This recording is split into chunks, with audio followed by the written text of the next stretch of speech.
Ju përshëndes të gjithëve zonja dhe zotrinj, juftoj të na ndiqni. Aktualiteti politik natyrisht është i tej ngjeshur me mbivendosje ngjarjesh të rëndësishme, por në mesin e tyre jemi përpjekur të gjejmë diçka pozitive që po ndodh apo pritet të ndodh. Flas për projekte konkrete, nisma bashkëpunimi me fondacionin gjerman Konrad Adenauer. Dhe pikërisht për të diskutuar për këto projekte me të rinjt kemi në studio Golvin Veliu, koordinatori projekteve të shoqatës antikomuniste të përndjekurve politik, edhe kryetari forumit të rinor. Mirë se vjen. Përshëndetje, mirë se u gjeta. Faleminderit për ftesën. Nisma të tilla që duhen përshëndetur apo jo, Veliu? Pa diskutim. Dhe që janë dobiprurse, afat shkurtër edhe afat gjatë. Patjetër. Neve shikojmë që situata politike apo dhe ekonomike apo dhe prej pandemisë kjo i ka rënduar pak sidomos në vende që janë më vulnerabël ndaj le themi krizave. Dhe kemi filluar të merremi kryesisht me problemet, pa parë që çdo problem në fakt do dhe zgjidhje përkatëse. Dhe në rastin konkret, neve po mundohemi që në shumësinë e problemeve që ka shoqëria shqiptare apo dhe veçanërisht rinia, të ndihmojmë aq sa mundemi me projekte konkrete, të cilat në bashkëpunim, siç e thatë edhe juve, me fondacionin gjerman? Me fondacionin gjerman Konrad Adenauer, apo dhe në projekte tjera me fondacione apo biznese apo miq tjerë të përndjekurve, të cilët na kanë ndihmuar, neve po mundohemi të bëjmë pjesën tonë, duke futur në këtë rast disa trajnime që i referohen pikërisht stresës së të përndjekurve dhe rinisë të përndjekurve. Neve kemi pasur mundësinë të flasim pak edhe herën e kaluar për atë ndarjen që kanë dashur të bëjnë midis brezave të përndjekurve, duke i lokalizuar ata vetëm tek moshat më të mëdhaja, duke thënë që ata kanë vuajtur drejt për drejt, por në fakt janë edhe shtresa, pasojat janë edhe tek brezi më i ri. Janë dhe të rinjt që kanë dalë nga këto familje, të cilët normalisht duan të vazhdojnë këtë traditë që ka qenë kundër regjimit, kundër diktaturës, që mbante brenda vetes vlerat më të mira të shoqërisë së kohës. Pra, nëse i referohemi të përndjekurve politik, këta që neve ftojmë për trajnimin, këto do të jenë bijat, niprit dhe mbesat e disa nga personave që kanë qenë vërtet krenari për Shqipërinë, sepse që në kohën e ardhjes së diktaturës, ata kanë qenë të shkolluar jashtë. Nëse do të shikonim listën e të pushkatuarve, të burgosurve, kanë qenë inxhinier të studiuar në Rom, kanë qenë oficer karriere, mjek, mësues të studiuar në Paris, që në atë kohë. Pra edhe sot e kësaj dite neve e kemi përmburje nëse dikush ka studiuar jashtë, ndërkohë që paraardhësit e të rinjve të përndjekurve kanë qenë që atëherë. Kështu që këta nuk kanë pse vetëm thjesht të ndihen keq apo të merren me çështjen e dëmshpërblimeve, problematikave. Por edhe nga dëmshpërblimi financiar i kanë përjashtuar, pas 2013-s. Jo, mbaj mend ka qenë një tentativë, por pastaj u rikorrigjuar. Që Nipi dhe Mbesa nuk përfiton se ka vuajtur gjyshi dhe Nipi dhe Mbesa. Pa diskutim, është që në ligjin e trashëgimisë normalisht që nëse ti ja ke privuar dëmshpërblimin personit që e ka vuajtur drejt për drejt atë, dhe nëse ai për shembull ka qenë familjar, atëherë ky familjar ka pasur përgjegjësi dhe për këto fëmijët e tij ose edhe për Niprit dhe Mbesat. Kështu që pa diskutim, nëse ai se ka marrë, do t'i takoj këtyre që trashëgimia, që të vijë drejtësia në vend, që të bëhet një lloj le të themi kompensimi edhe i nipërve apo mbesave sipas asaj që i takon sipas ligjit. Projekti konkret në fakt zhvillohet për rinin, për rolin dhe angazhimin e tyre social, politik në shoqëri. Dhe neve kemi shpallur edhe në faqen e Facebookut që ka shoqata. Kemi pasur aplikantë. Ku mund të aplikojnë Veliu, te cilat faqe? Është shoqata antikomuniste të përndjekurve politik, pra aty është bërë njoftimi, sepse projekti menaxhohet nga Dega e Tiranës në bashkëpunim me Fondacionin Konrad Adenauer, kështu që të gjithë të rinjt, të cilët plotësojnë kriteret janë minimaliste, nuk është se janë kritere, le të themi që nuk i plotësojnë do të shumë veta, ka shumë të rinj të përndjekurve politik, sepse kriteri është pjesa e shkollës së lartë. Kjo për të pasur të mundur. Pra, të vetmet kritere këto janë. Mjafton të jenë pasardhës. Të jenë pasardhës të përndjekurve politik. Kriteri i moshës, të jenë të rinj dhe të kenë mbaruar arsimin e lartë. 23 deri në 35 vjeç, sepse kjo është pak a shumë grup mosha e të rinjve që kanë mbaruar shkollën dhe janë në kërkim të formimit të tyre. Dhe qëllimi kryesor i këtyre është për t'i treguar këtyre të rinjve që nuk mund të jenë vetëm të interesuar apo të reagojnë vetëm nga ulsja në kafene apo nga vendi përballë televizorit, por ata kanë një pozicion social, kanë disa të drejta dhe detyrime sociale, të cilat pasaj konvertohen dhe në të drejta dhe detyrime ligjore që kanë këta, apo dhe institucionet të cilat këto i drejtohen, dhe në momentin që këta marrin një formim të tillë, këta do të jenë gati, sepse janë 3 trajnime. Mbas këtij tematikat e trajnimeve, Veliu e para dhe e dyta, kjo është edhe një formë për t'i thithur, për të marrë vëmendjen e tyre dhe për t'u angazhuar tek pa diskutim. Ky është qëllimi kryesor, sepse ne nuk duam që të kujtohemi për të rinjt vetëm ditën që ka zgjedhje, që të kthehemi në një trup politike për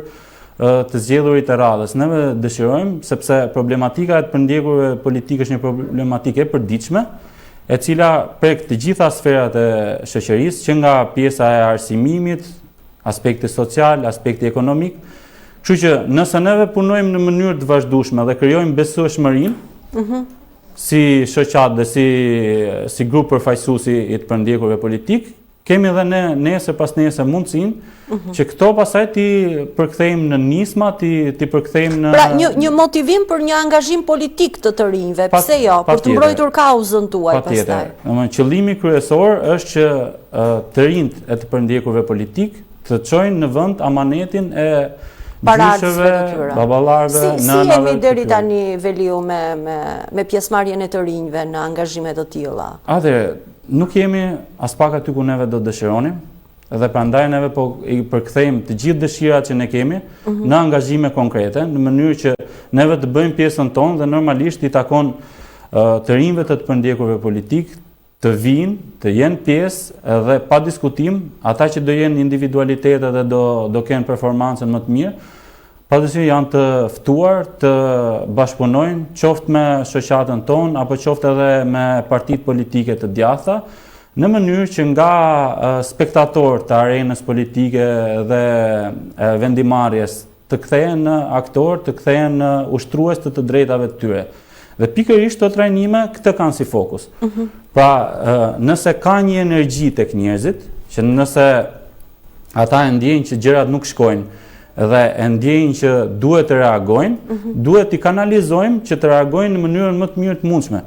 Pra, nuk janë vetëm, le të themi, protestat e dhunshme, mënyrë reagimi, apo edhe pjesëmarrja në le të themi, si grupacione militantësh në parti politike, por ka demokracia dhe legjislacioni jep mundësi për të marrë pjesë dhe për të kërkuar të drejtat në shumë mënyra dhe nga kërkues që janë të përndjekurit politik përgjithsisht tek partitë politike, të jenë partitë politike, gjithmonë flitet për ato të djatha që janë të lidhura me historikun e të përndjekurit, të jenë ato që mbasi ta shikojnë që ka një grup njerëzish të organizuar, të cilët janë të aftë të kërkojnë të drejtat e tyre, të marrin pjesë në jetën publike të vendit, atëherë do të jetë domosdoshmëri e këtyre partive t'i ftojnë dhe t'i bëjnë pjesë dhe më pas t'i gjetë edhe zgjidhja problemeve të mbartura që kanë të përndjekur politik. Tematikat e trajnimeve, cilat do të janë? Atëherë, projekti i parë ka pikërisht rolin e të rinjve në shoqëri, angazhimin e tyre politike dhe social. Tematika e dytë ka të bëjë me të drejtat e njerëzit, sepse edhe kjo është shumë e rëndësishme që ata të njihen me bazën ligjore që ja u garanton të drejtat e tyre, Pra vërtet ata nesër pas nesër do të kërkojnë për shembull një dëm shpërblim, po ka një legjislacion për këtë gjë që ja u garanton atyre të drejtat, ka legjislacion vendas dhe legjislacion tuaj. Referuar konventave ndërkombëtare. Pa diskutim, ka edhe një numër të madh rastesh të cilët nuk e kanë gjetur të drejtën në Shqipëri dhe i kanë çuar çështjet për gjykim edhe në instanca ndërkombëtare, por e gjitha kjo është bërë më shumë në mënyrë individuale. Legjislacionit, po. Por ajo që neve duam edhe si shoqat edhe si të përndjekur është që neve të japim një shtys, duke i dhënë informacionin e duhur që një person që ka një problematikë të caktuar, të mos presi zgjedhjet e radhës me shpresën se do bëhet diçka, por ta adresojmë që të shkojë tek institucionet e duhura, të përdori bazën e duhur ligjore dhe pse jo, edhe nëpërmjet. A i kemi institucionet e duhura pastaj të drejtësisë funksionale, ta lëm temë diskutimi për në fund të bisedës. Neve flasim gjithmonë me mundësitë që kemi. Asnjë vend në glob nuk ka drejtësinë ideale, kushtet ideale. Por kjo është mënyra e vetme demokratike që ne kemi. Në mënyrë tjetër Tematika e tretë, Veliu? Tematika e tretë ka lidhje me leadershipin, sepse një ndër problematikat kryesore që neve shohim të rinjt, është se të rinjt nuk marrin angazhime për të shfaqur në le të themi pozicione lideri që të bëjnë një lloj ndarje midis le të themi të rinjve dhe grupacioneve politike. Për shembull, neve kemi parë në protestat studentore që një ndër problemet kryesore ishte i protestës se ajo nuk prodhoi lider. Pra, protesta studentore e vitit 90, për shembull, prodhoi plejadën që bëri dhe qeverisjen e vendit. Azemajgari me shok. Pa diskutim, ndërsa protesta studentore e fundit që u bë kundër qeverisë për ato kushte që studentët kërkonin, në fakt nuk prodhoi asnjë lider nga studentët. Dhe neve dëshirojmë shumë që nëpërmjet informacionit të dur, të mos kenë frikë, të mos intimidohen nga çdo lloj presioni që mund të vijë qoftë nga partitë politike, të cilat në një farë mënyrë janë kthyer në kancelari ku kemi kopjen me ngjyra të liderit dhe çdo person tjetër pastaj është një fotokopje pa ngjyra e liderit, të cilët e imitojnë, sidomos të Partia Socialiste, po të shikosh edhe të rinjt që janë bërë pjesë aty, në pozicione ministra apo më poshtë, flasin si lideri, gjithë gestikulacionet e gjitha e imitojnë në çdo drejtim, gjë që neve si shoqata antikomuniste pikërisht, meqenëse komunizmi si sistem politik nuk jeton më, por le të themi mënyra e tij, modeli i tij ka ngelur akoma dhe këtë neve duam ta çrënjosim, duke i dhënë mundësinë të rinjve që ata të shikojnë që ka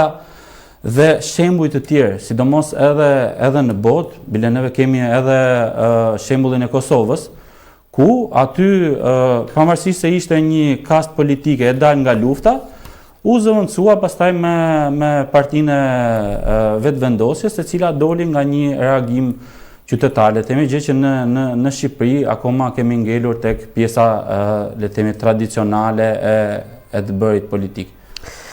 Veliu, në lidhje me dekomunistizimin, sa të interesuar i shikoni të rinjt? Të rinjt që vinë nga shtresa e të përndjekur politikë? Ideja e dekomunistizimit është e tillë. Vetë komunizmi ishte një sistem dhe një mbartja e ideve komuniste ishte një proces që zgjati për rreth 50 vjet, 45 vjet. Pra u desh një kohë gjatë që njerëzit dhe brezat të mbartin ato ide. Kështu që unë kam parë shpesh debatin edhe duke qenë vetë edhe me formim juridik, po edhe me persona të tjerë të rinj që janë nga shtresa e të përndjekurve, shpesh herë neve e gjejmë zgjidhjen te pjesa e bërjes së një ligji. Është njësoj si të themi neve që do propozojmë që të bëjmë një ligj që të heqim varfërinë. A do kishte ndonjë efekt ky? Asnjë efekt. Sepse ne mund të bëjmë ligje sa duam që s'do ketë më të varfër, por ajo që na duhet një proces i mirëfill. Dhe në radh të parë, dekomunistizimi fillon nga funksionimi i demokracisë. Sepse njerëzit, sidomos ata që i kanë jetuar të dyja kohët, bëjnë një krahasim midis si ishin në komunizëm dhe si janë sot. Dhe në momentin që ata shikojnë vrasje në rrugë, shikojnë varfëri, të gjitha këto automatikisht kjo është si më thënë antireklama më e keqe që neve mund të bëjmë. Mund të bëjë demokracisë. Që i bëjmë demokracisë sepse i japim atyre mundësinë që t'i thonë brezit të tyre të ri, ata që kanë qenë me ide komuniste në atë kohë, që t'i thonë shiko se atëherë ka qenë më mirë, edhe shikojmë pastaj... Se atëherë të vriste partia, nuk hanën kokat bandat në rrugë. Dhe ajo që ndodh është që këta të rinj nuk e kanë marrë informacionin në dur se kush ka qenë komunizmi në të vërtetë. Nuk e din këta që mund të ishe i shkolluar, mund të ishe me të gjitha le të themi atributet e mira për një kontribut social dhe të vinte dikush me listën e partisë dhe të vriste në pragun e derës të shtëpisë dhe të humnin dhe eshtrat dhe familja jote çoheshe në internim dhe vuajtje të tjera pastaj në përburgje në për gjitha këto, pse? Sepse ti ishe kundra regjimit dhe këto janë gjëra që neve për shembull e kemi të vështirë edhe ne që jemi në këtë studio të arrijmë të numërojmë një grup personash që mund të kenë qenë atletar dhe që kanë dhënë kontributin e tyre dhe jo vetëm që nuk janë shpërblyer nga sistemi, po janë përndjekur, janë burgosur, janë vrarë edhe ata dhe familja e tyre. Kështu që të rinj duhet ta dinë dhe janë retushuar nga historia, kemi firmëtarët e pavarësisë për shembull që pa diskutim, të rinj duhet ta dinë mirë që pikërisht ka qenë ajka e vendit ajo që është sulmuar nga komunizmi dhe sjellja e komunistëve ka qenë e denjë për një organizatë terroriste. Pra, Veliu, po përpiqem të kuptoj midis rreshtave, jo më viktimizim, thonë juve, por ndjesi krenarie për çfarë kanë përfaqësuar paraardhësit e tyre dhe për të vijuar në rrugën e tyre. Kjo është kryesorja. Nëse do njihesh e historia siç duhet, jam i sigurt që të rinjt, jo vetëm që s'do ta mendonin asnjëherë komunizmin si alternativ, por përkundrazi ata që vinë nga familjet e të përndjekura do ishin shumë krenar, domthonë për atë trashëgimi historike që mbartin në familjet e tyre. Kështu që dekomunistizimi në radhë parë duhet fillojë që nga kurrikulat shkollore, absolutisht, vazhdon të jetë thuajse e njëjta.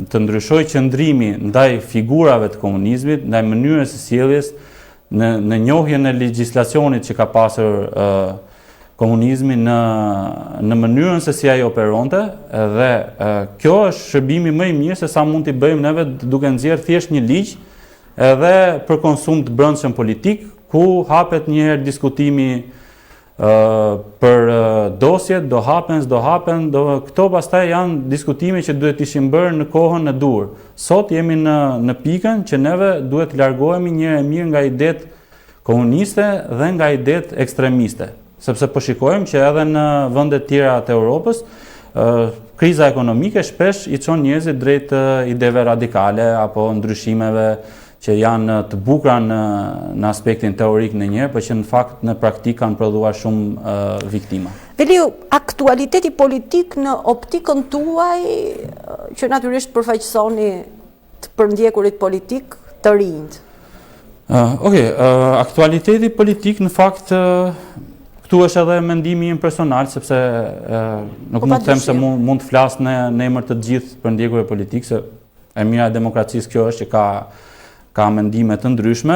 Ajo që do shikoja unë, sepse na shqetëson shumë pjesa e zhvillimeve në Partinë Demokratike. Partia Demokratike është, le të themi, shtëpia jonë natyrale e të gjithë përndjekurve politik dhe neve nuk e ndjejmë veten as si deg, as si zgjatim i Partisë Demokratike, ne ndjejmë veten si pjesë përbërëse e ADN-s edhe trungut të Partisë Demokratike. Kështu që këto zhvillime, duke qenë se Partia Demokratike ka dy sfera, ka sferën e saj të brendshme, ku janë simpatizantët dhe votuesit e Partisë Demokratike, ka dhe sferën e saj të jashtme, sepse duke qenë në opozit, ajo është alternativa ndaj pushtetit. Që do të thotë, një person që ka votuar deri dje Partinë Socialiste, nëse ky person ngelet i zgënjur nga Partia Socialiste, atëherë ky ku do shkojë? Apo nëse ky ka qenë indiferent dhe nuk ka votuar. Dhe sot merr të drejtën për të votuar, atëherë ky ku do shkojë? Ky do shkojë tek opozita normalisht, sepse vetëm nëpërmjet saj vjen ndryshimi. Por një parti demokratike, në të cilën nuk zhvillohet një ngjarje brendshme, në të cilën modeli amerikan merret vetëm në pjesën që mund t'i pëlqejë dikujt dhe pastaj te pjesa tjetër nuk merret modeli amerikan, i cili është modeli i zhvillimit primareve për garat paraprake para zgjedhjeve, është modeli i liderit i cili edhe pse mund të fitojë dy zgjedhje rresht, pastaj largohet për qarkulluar elitat. Dhe pastaj edhe pjesa tjetër për të shkuar në skenare dhune apo marrje godine, këto nuk i bëjnë der Partisë Demokratike dhe këto nuk e çojnë Partinë Demokratike që të jetë një alternativë pushteti më e mirë se sa ajo që neve kemi, sepse nëse akuzohet pushteti Partisë Socialiste se ka vjedhur zgjedhje, atëherë kundër shembullit duhet të jetë që duhet të kesh zgjedhje që vota respektohet. Duhet të kesh zgjedhje brenda partisë tënde në mënyrë që dhe ai që nuk është votues jot, nesër pas nesër nëpërmjet modelit që ti jep të ketë besueshmërinë e mjaftueshme që të t'japit drejtën ty për të qeverisur. Dhe për këtë gjë, ndjeshmëria jonë shumë e madhe, sepse dëshira jonë është që të jetë një garë, një proces në të cilin të lindin lidera të cilët nuk janë të padiskutueshëm, të cilët testohen në zgjedhje të brendshme, në zgjedhje pastaj lokale të përgjithshme dhe pa diskutim meritokracia pastaj, sepse nëpërmjet qarkullimit të lidave ti jep mundësinë një personi i cili nuk e ka realizuar qëllimin të largohet dhe të vi dikush i cili mund ta realizojë atë qëllimin dhe mund të sjellë Partinë Demokratike në pushtet, sepse unë nuk e shikoj që Partia Demokratike mund të vinë në pushtet me urdhër ambasadorësh apo me le të themi konjunktura të cilat mund të jenë për shembull bashkimi shumë partive, siç ishte në këto zgjedhje, ku brenda xhirit të opozitës ishin bërë bashkë legalistët edhe republikanët, gjë që nuk ndodh në asnjë vend, apo PBD-ja me Kjo ka qenë gjithmonë në fakt, kështu që duhet të ketë një bazë edhe bashkimi elektoral apo PD-ja me LSI-n që deri ka të vjet e para të mandatit, domethënë LSI-ja ishte e keqja dhe pastaj Partia Demokratike mund të fitojë edhe vetëm paktën si parti e parë legjitime për të krijuar qeverinë, pastaj pjesa e koalicioneve mund të jetë diçka tjetër, mund të fitojë nëse jep shembullin e mirë. Kemi parë edhe rastet në botë kur grupime të lindura nga një grup i vogël njerëzish si fillim, por që pastaj kanë pasur një kauz të drejtë, ato janë përkrahur nga shumica e popullsisë dhe kanë sjellë edhe qoftë ndryshime pushteti apo qoftë edhe revolucione. Veriu, problem edhe ikja e të rinjve nga Shqipëria, na ka mbetur rinim në vend? Po pa diskutim, në fakt edhe shifrat janë të frikshme. Rësisht janë të rinj. Edhe modeli që fatkeqësisht në një promovohet i të rinjve në media është modeli të rinjve të suksesshëm, pikërisht është modeli atyre të rinjve pa punë me varse floriri në qafë, cilët propagandohen si model suksesi, ndërkohë që realiteti është krejt i kundërt. Rinia për fat keq në qafë nuk ka më atë varsen e floririt, po ka lakun e detyrimeve dhe problemeve qofshin ekonomike dhe sociale. Një ri i cili sapo ka mbaruar shkollën që ditën e parë përballet me mungesën e papunësisë, përballet me mungesën e punës, me mungesën e gjetjes së të drejtës, nuk gjen një vend ku të bëjë një garë. Është bërë luks edhe të mbarojë arsimimin, Veliu. Po, luks është bërë edhe arsimin. Arsimin mund ta mbarojnë, për në gjendjen ekonomike. Çështja e arsimit më shumë se sa çështje sasiore është çështje kualitative. Pra ne mund të kemi shumë njerëz me shkollë, po realisht me diplomë, por realisht niveli i tyre intelektual, dhe kjo duket sapo ata shkojnë në tregun e huaj, kur këtu pretendojnë të zenë në vende si drejtor apo menaxher, kur shkojnë jashtë pastaj mund të punojnë në strukturat më të ulta të një biznesi. Ashtu sikur se kemi dhe të rinj të arsimuar mirë që jashtë Shqipërisë kanë gjetur veten shumë më tepër se këtu faktikisht. Ka dy lloje emigracioni, ka emigracion shpresë, ka dhe emigracion dëshpërimi. Neve fatkeqësisht jemi te i dyti. Jemi tek i dyti, sepse që të ketë të rinj që kanë shpresë që jashtë mund të gjejnë diçka më të mirë, kjo ndodh në çdo vend, kudo edhe italianët emigrojnë, edhe gjermanët emigrojnë, shkojnë në përvendet përreth ku gjejnë një mundësi më të mirë punësimi. Kjo është gjë tjetër, kjo është shumë e mirë dhe neve i nxisim gjithë ata që duan të kenë një formim perëndimor.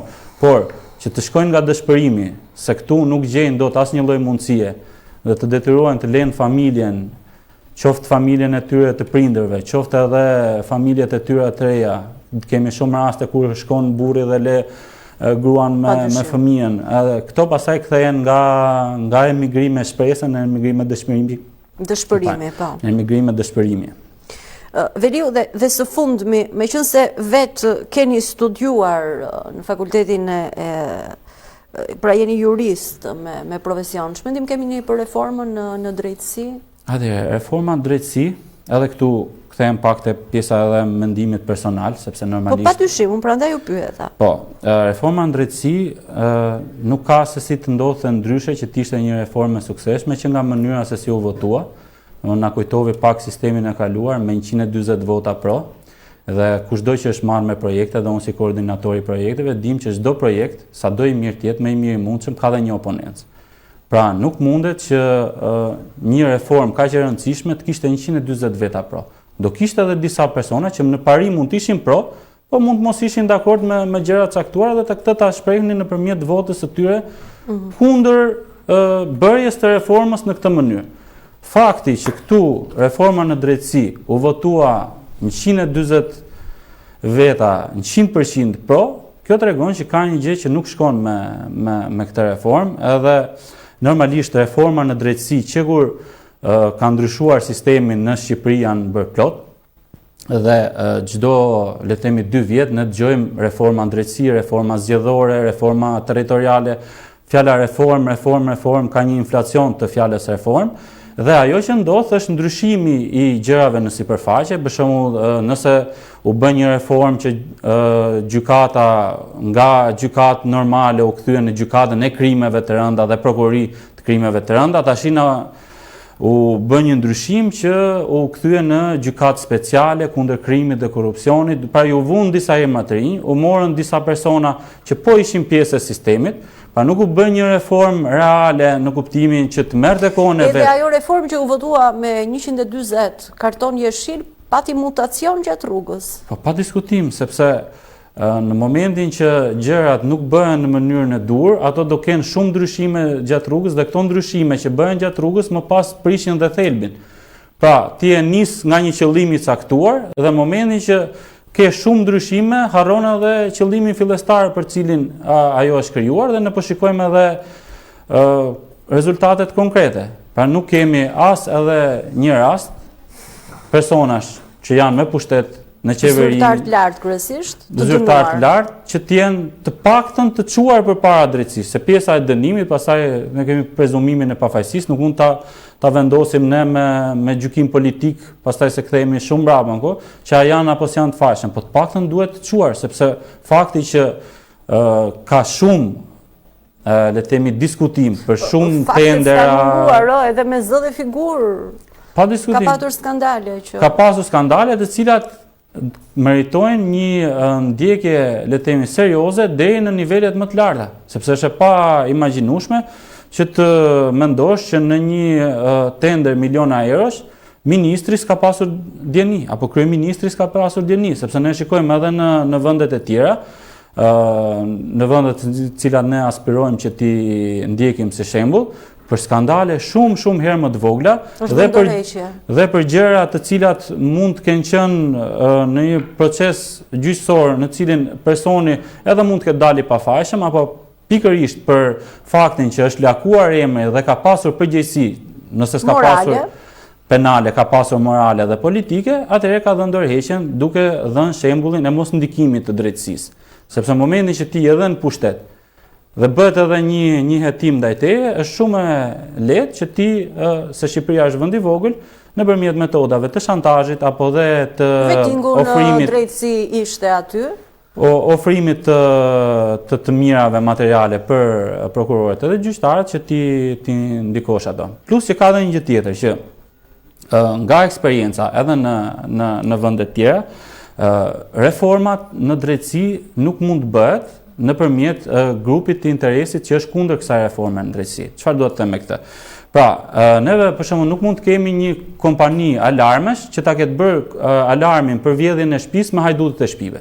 Sepse këta janë të interesuar që ky sistem alarmi mos funksionojë, sesa të jenë të interesuar që ky sistem alarmi të funksionojë. Dhe reforma në drejtësi u bë me idenë që lënda bazë tyre do ishin politikanët e korruptuar. Tani, nuk ka mundësi që këta politikanë që do jenë subjekt, sidomos qeveritar, votojnë 140 jo vetëm të votojnë 140, po të jenë pro çdo lloj nisme, pra ta përqafojnë kaq shumë reformën në drejtësi, e cila do ketë këta për subjekt për t'i dënuar në rast se këta gabojnë. Pa këta nuk mund të jenë me mision hynor që këta kanë ardhur janë të pagabushëm dhe të thonë, okej, ne tashi duam reformën drejtësi, se kjo reformë drejtësi kundër kuj na hetoni dhe na dënoni. Pikërisht. Kështu që mundësia që e bërë në këtë mënyrë, kjo reformë, domethënë t'japi atë drejtësinë që neve na ka munguar për shumë kohë, është shumë e vogël. Unë nuk dua të jem pesimist edhe nihilist për çdo gjë. Ka akoma kohë, gjithmonë mendoj që diçka të bëhet në mënyrën e dur, por kur shikoj mënyrën se si procedohet, pastaj gjithmonë skepticizmi ngelet aty dhe shpresoj mos kem të drejtë në të rast. Veliu, për të përfunduar bisedën së bashku, edhe një herë për të rinjtë e interesuar për nismën tuaj, ku të aplikojnë, si të aplikojnë? Ne i ftojmë, ato kanë edhe një adresë emaili të përndjekurit @gmail.com, cili mund të sjellin aplikimet e tyre nëse plotësojnë kriteret, mund të aplikojnë në faqen e Facebookut të shoqatës. Gjithashtu, nëse dëshirojnë, mund të aplikojnë drejt për drejt edhe tek njoftimi që ka bërë edhe Fondacioni Konrad Adenauer, të cilin neve gjejmë rastin ta falenderojmë për mbështetjen e kësaj nisme. E vazhdueshme që jep për shtresën tuaj. Edhe miq të tillë i duhen edhe shtresës së përndjekurve, po dhe Shqipërisë sidomos, sepse të gjithë ata të rinj që neve duam të trajnojmë dhe duam që të jemi krah tyre në le të themi rrugtimin e tyre të jetës, pastaj do më mirë që të kthehen në një investim për shoqërinë shqiptare. Për veten edhe për shoqërinë shqiptare. Kriteret janë shumë të thjeshta që të mos trëmben të rinjt, mjafton të jenë të moshës nga 23 deri në 35 vjeç. Kenë arsimin e lartë dhe të vinë nga shtresat përndjekurve politikë dhe janë të mirëpritur normalisht për të aplikuar pa diskutim. Ne mirëpresim edhe le të themi sugjerime prej tyre, sepse shumë nga këta të rinj kanë pasur edhe eksperjenca qoftë në organizata, disa vinë edhe nga jashtë, kështu që ne jemi të hapur, ti mirëpresim qoftë tek faqja, qoftë edhe tek zyrat e shoqatës për të parë bashkarisht pasaj edhe projekte të ardhshme. Goldvin Veliu, faleminderit për bisedën, edhe suksese. Faleminderit. Do diskutojmë edhe pas trajnimit, padyshim. Faleminderit. Falenderim edhe për ju, zonja dhe zotrina Ndoqët.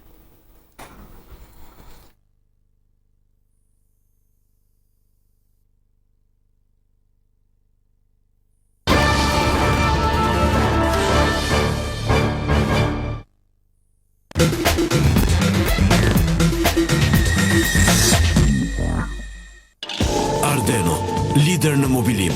Arredojmë shtëpi, bare, restorante, shkolla, qerdhe, hotele dhe ambientet jashtme. Tipari ndallues, garancia dhe cilësia e produktit, asistencë dhe konsulencë në arkitektur, si dhe zbatime montim nga kompania në afatet e caktuara. Produktet tona i gjeni kudo në Shqipëri, Kosovë, Greqi, Itali e Maltëzi. Ardeno, arti i mobilimit. Miq, kemi lajme fantastike për ju. Koha për shkollë erdhi dhe të gjithë të shkojmë tek Infinity. Ekspertët e shkollave këtë sezon ju këshillojnë kancelarit Infinity. Aty i gjeni ofertat më të mira me ulje deri në 55%. Çanta me dizajne të ndryshme duke filluar nga 790 lek. Kuletat e shkollës për vetëm 70 lek. Fletore italiane me cilësi dhe çmim fantastik. Me 1990 lek merr setin e duhur për shkollë të markës Key Road. Çantë stilolapsa stabilo, kulet, set vizore, lapsa, korrektor.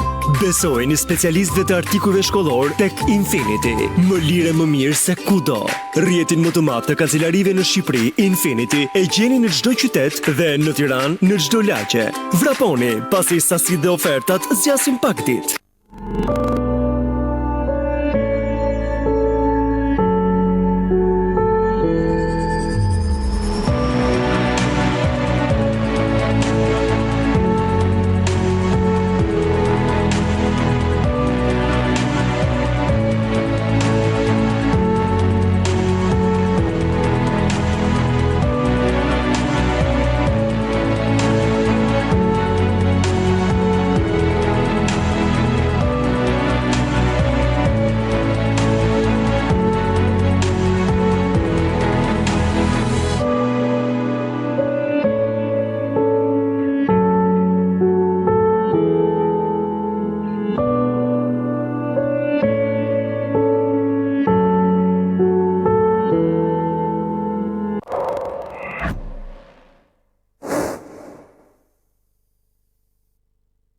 Teleshëndet është risia e mjekësisë moderne që ju mundson të keni mjekun me vete 24 orë kudo ku ju ndodheni, dhe këtë shërbim u ofron vetëm Sigal Unica Group Austria.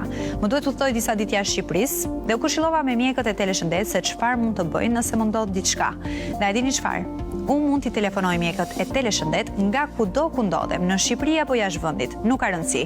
Mjafton që të kem internet në telefonin tim dhe mund të komunikoj me ta me telefonat ose video në çdo kohë dhe për çdo problem. Dhe po nisem super e qetë, sepse fal Teleshëndet unë mjekun e kam me vete. Teleshëndet, vetëm nga Sigal Unica Group Austria.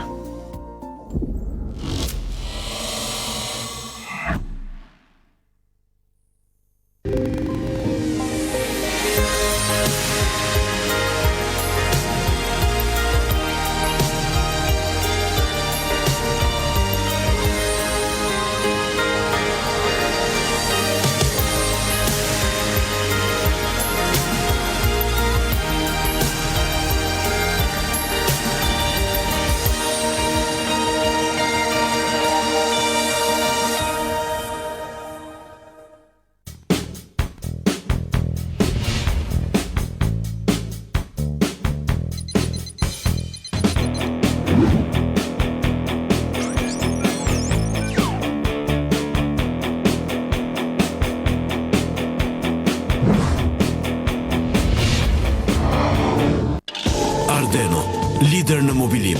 Arredojmë shtëpi, bare, restorante, shkolla, qerdhe, hotele dhe ambientet jashtme. Tipari ndallues, garancia dhe cilësia e produktit, asistencë dhe konsulencë në arkitektur, si dhe zbatime montim nga kompania në afatet e caktuara. Produktet tona i gjeni kudo në Shqipëri, Kosovë, Greqi, Itali e Maltëzi. Ardeno, arti i mobilimit.